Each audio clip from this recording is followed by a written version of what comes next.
we decided to kick it up a notch with a ball pit. Yahoo! Yahoo is right.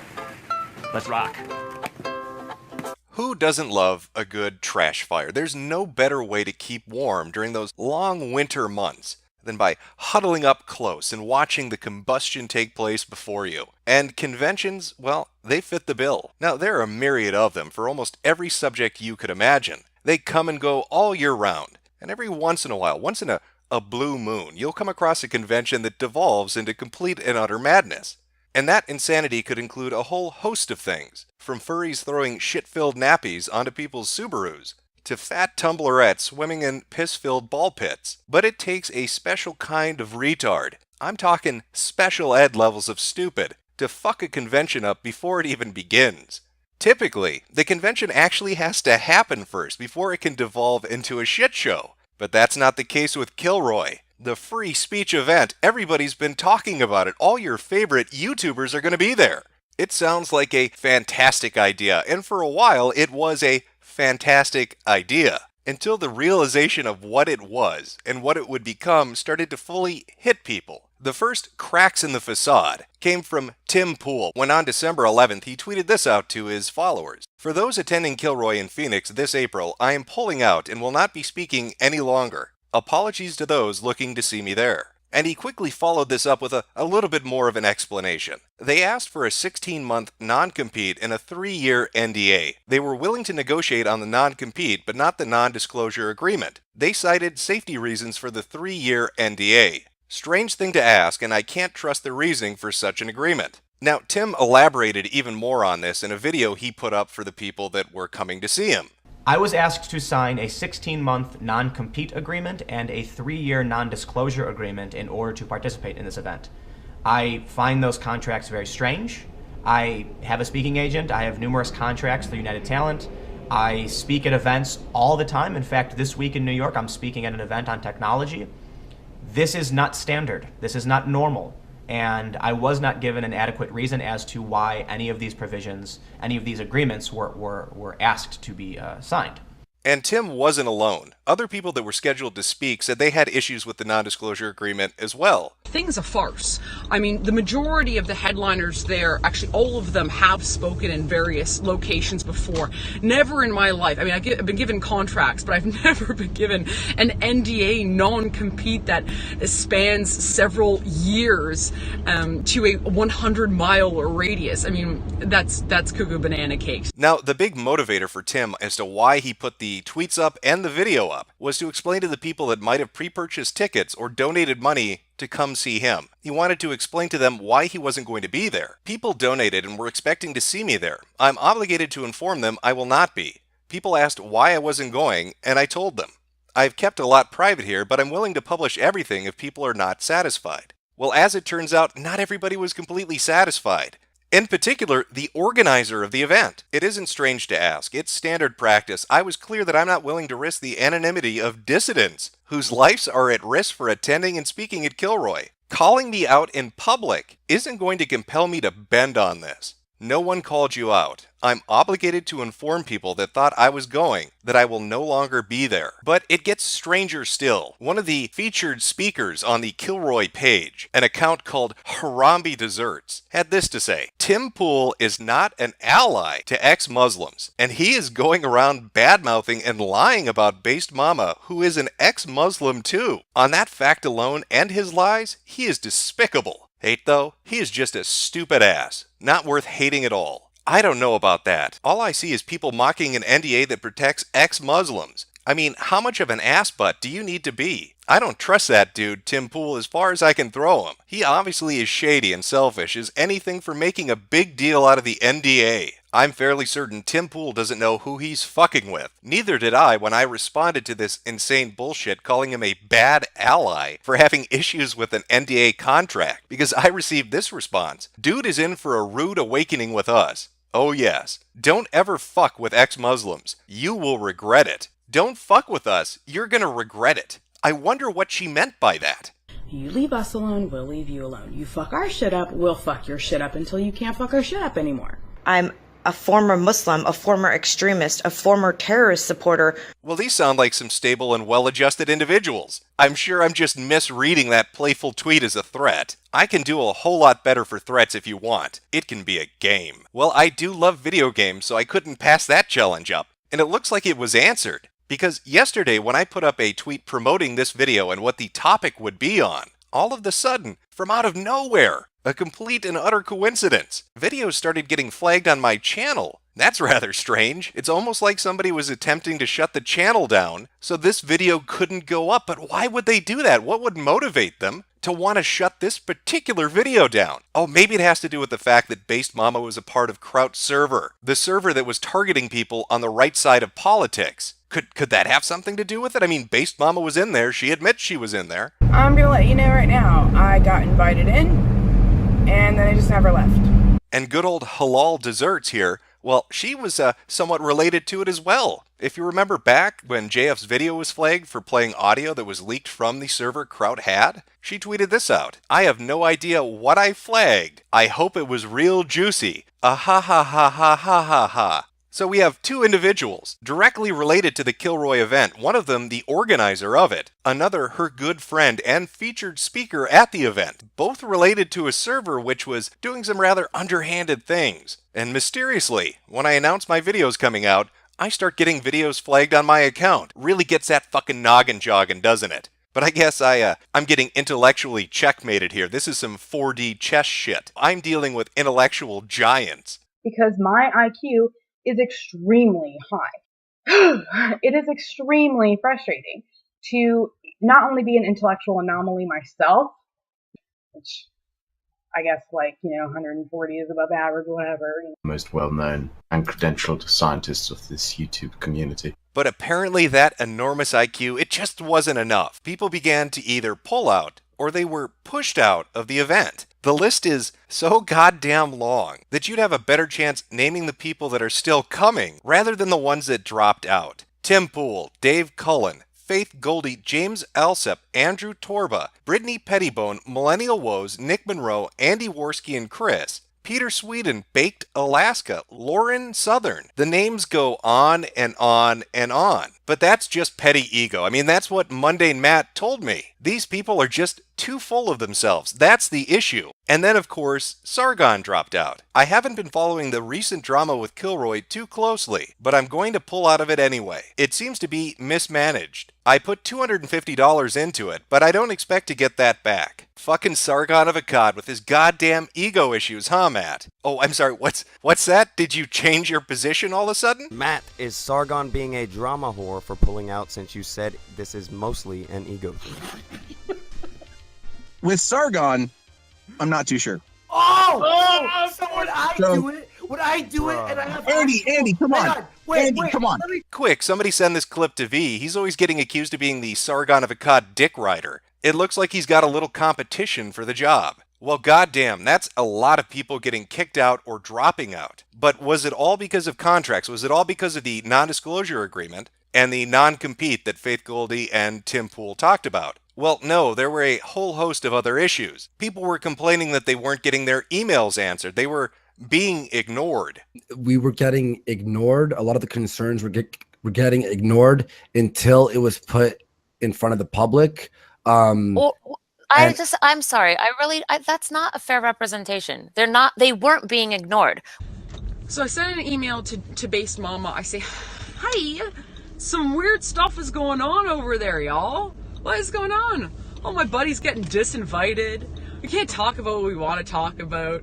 James now, his picture's gone. What's going on, guys? Fill us in.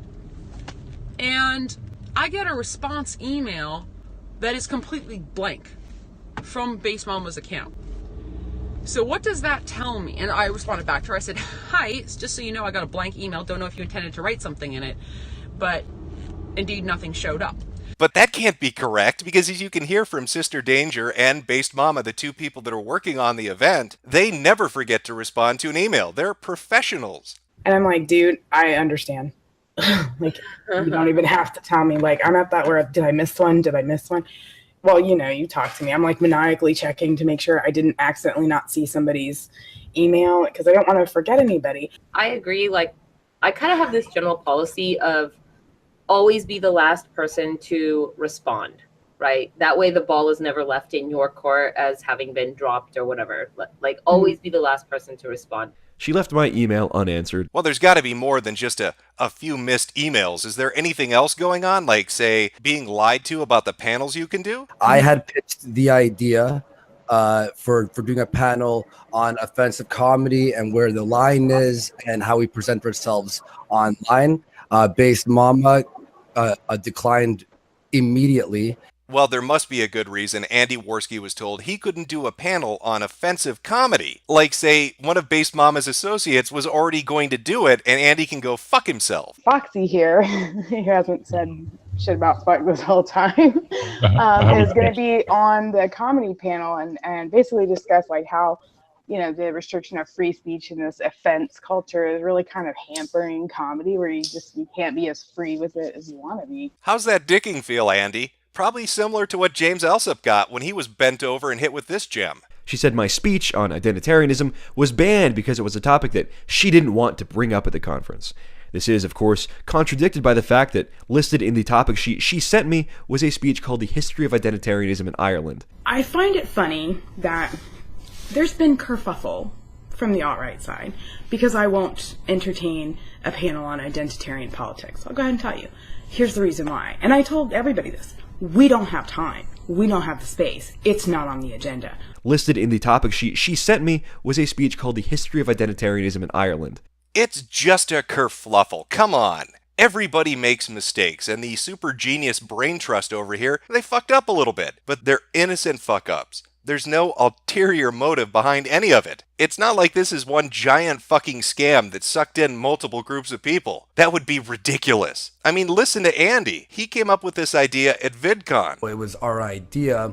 I was one of the initiators of this idea. It was me, Chris, my buddy who I film with, Failure, Rucka, and I think, what was his name? Tanuki or Toki or something? Failure? What was his name? Starts with a T. Do you know what I'm talking about?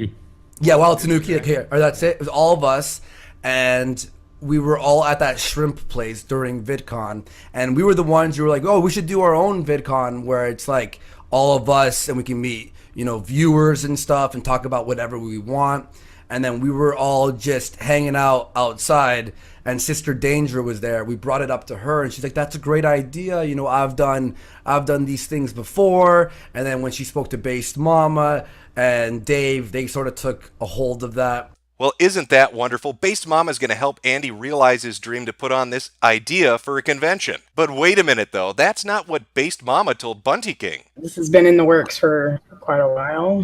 So I'm just... How long has this been in the works for, if you mind me asking? About 3 years. We've been... 3 you know, years? Yeah. 3 years you've been planning this with Dave?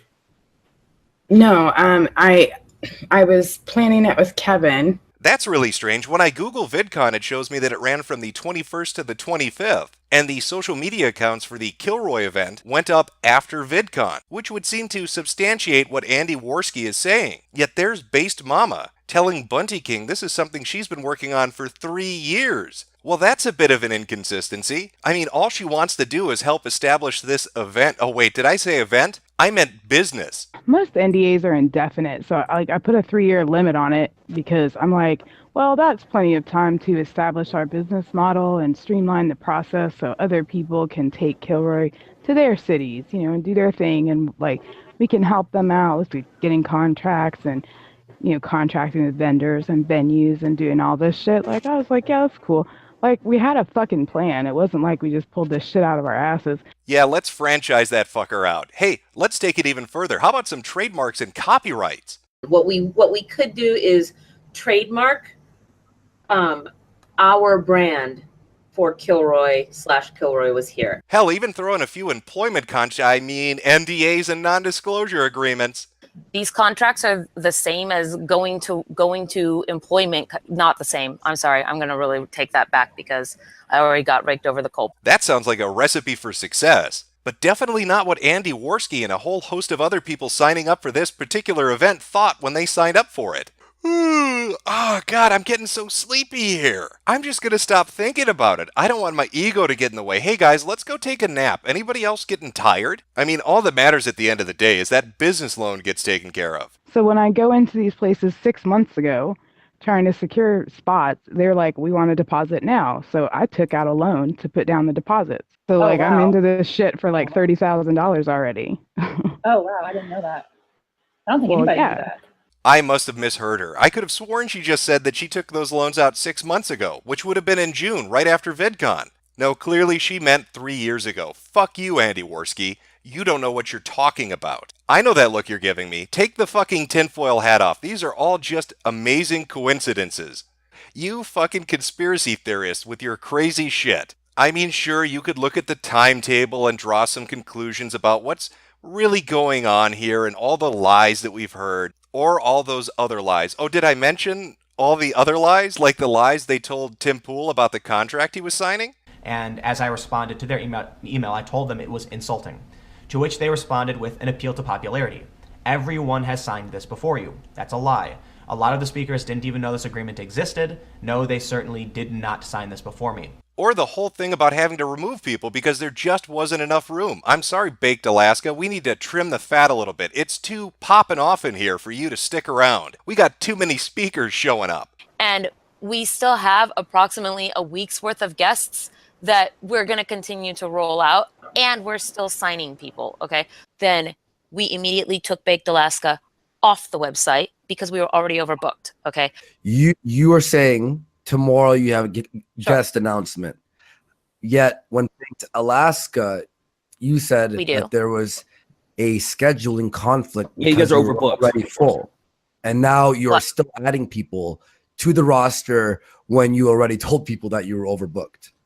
No. That's not a good look. That was a lie that was caught in the very same fucking stream later on. And in other streams too. I'm sure he'll put together an email for you. Are all the panels already scheduled out with all the people that are coming, or? No, we intentionally left a good chunk open. It's so weird. It feels like everything about this event might be completely fucking fake. And it only gets worse if you look at the timetable. When Dave Cullen put up the initial fundraising video for the Kilroy event on November 16, it only took a matter of 3 weeks for them to hit the official goal of $85,000. That's fucking impressive. That is a lot of money. December 6th, we've raised all the money we need. And that's just the amount listed up on the website. We're not even talking about PayPal here. You can pledge anonymously without buying a ticket. You can give any amount that you want. It's not a big deal. Like, I gotta tell you, I appreciate everybody who's buying tickets, but I appreciate more people who can't be there that are still supporting it.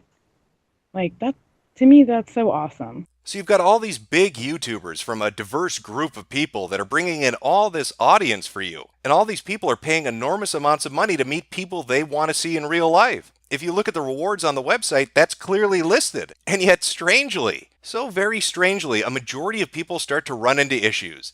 It starts with Baked Alaska, who was up on the website for a day or two, just long enough for his followers to donate money, but not long enough for him to figure out what the fuck is going on. Let me clue you in, Baked. You got used like a puppet. Just like everybody in this situation got fucked over. You've all been bamboozled. You are a nice shiny object to wave out in front of retards to get the money to come in. And then once the money came in, suddenly we have issues. Panels aren't showing up. Emails aren't going out. Ridiculous contracts are being forced on people. It's almost like they wanted to use YouTubers for marketing. This is a very important concern right here.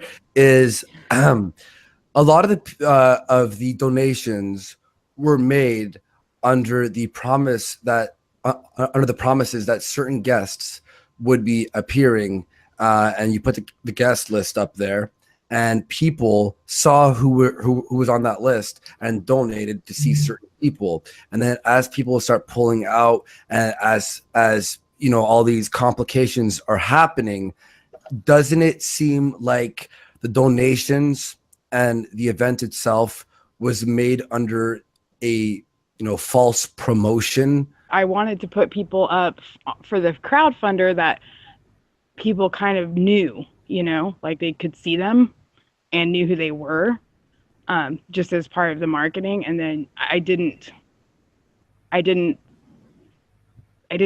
go out of my way to show that there were academics who were actually attending, that we're going to be talking about other things and not on YouTube, not internet celebrities or whatever. So we've got like a reward system in the works, and meeting up with people is going to be one of the rewards. So they could fund academics who weren't as popular. I'm trying to be amenable to them as much as I can, but they're not really that big and they're not really that influential, especially when we're courting like academics, like actual academics, not pretend YouTube academics. Like we're actually going for people who are actually like researching in these fields and making progress in these areas and actually like working for this. Well, don't make so them I'm not like super concerned about it, because that's, well, the problem is, like I said, I think the biggest mistake I made was not making it clear that this is not a YouTube convention. And a lot of, like, we can't list a lot of people that are on there that are very left-leaning because they're a fucking security risk. That's why I open called. I didn't want just people who are YouTube famous, internet famous. That doesn't mean anything. Well, the only thing that could make this shit show worse if there was a political angle on it. I mean, we fucked over YouTubers and bilked their audience for money. But could we fuck over political opponents just for the fun of it? Well, I think we could if we follow a few steps. And if you remember Trout server with all his magnificent 24-hour ops like Purple Starfish or whatever the fuck he called this dumb shit, Based Mama was in there. She was right in that fucking server, and in that server, there was a hit list. And surprisingly, a good amount of the people on that hit list were signed up to show up at the event. People like James Alsip, Baked Alaska, Lauren Southern. These people and their audiences donated money or bought tickets. They were used to help promote this. I wonder if she has any political opinions on these people. Okay, first of all, there's about 70% of the people on there that I don't politically align with, and there's a couple of them, I won't name names, that I actually do not like as a person. I think it'll be great to kind of bring social justice back to where it's supposed to fucking be. Yeah, I agree. Girl power. Let's bring social justice back to where it needs to be. Fuck those white nationalists. But don't fuck their money. We need their money. We have a $30,000 business loan to pay off and trademarks to apply for. Well, Jim, that doesn't prove any malice on her part. Well, as she said, she is Kilroy. Because at the end of the day, Kilroy is just me. And the Kilroy social media page that's up only has like 130 tweets. So it's really weird then, isn't it, that a social media account used to promote a free speech event would be retweeting Trout and T advertising his dirty trick server. If she's calling the shots, and this is her event, and her event is officially promoting him by retweeting him on their official fucking account, raises a few questions, doesn't it? It's a twofer, really.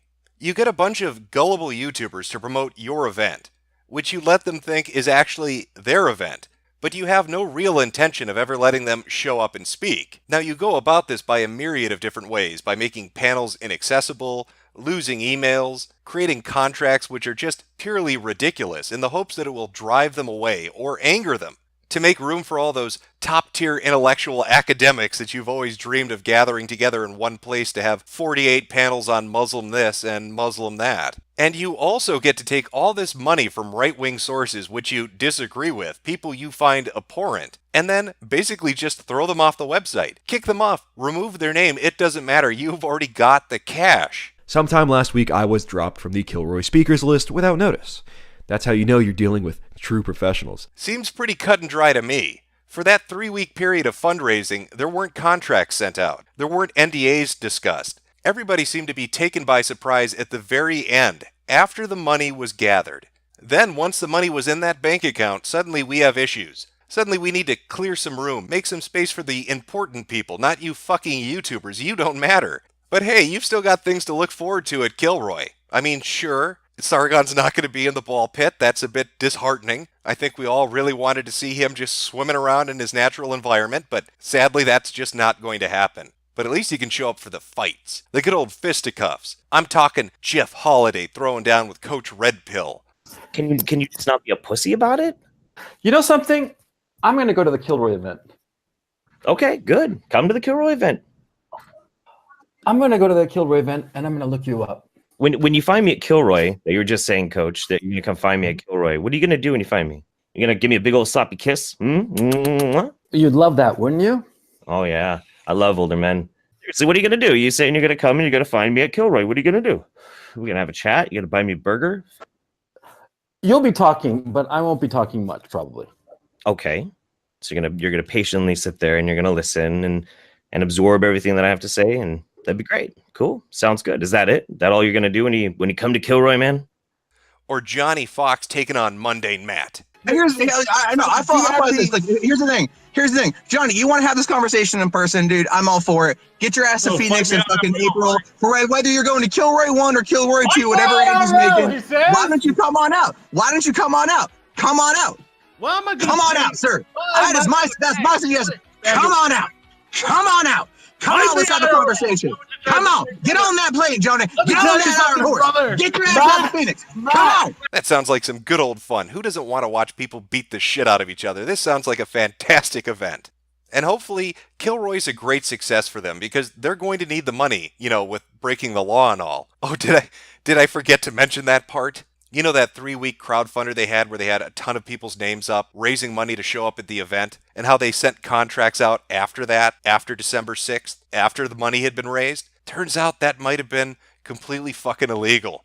Don't take my word for it. Ask Based Mama. But then I got a second problem, which I found out the other day, is I can't advertise people that I don't have signed on to speak. Yeah. Because that would be violating false advertising laws in Arizona. So if I'm understanding this right, she's basically admitting that she illicitly raised $85,000. Brilliant. That is 140 IQ, ladies and gentlemen. Because my IQ is extremely high. It is extremely frustrating to not only be an intellectual anomaly myself, which I guess 140 is above average, whatever.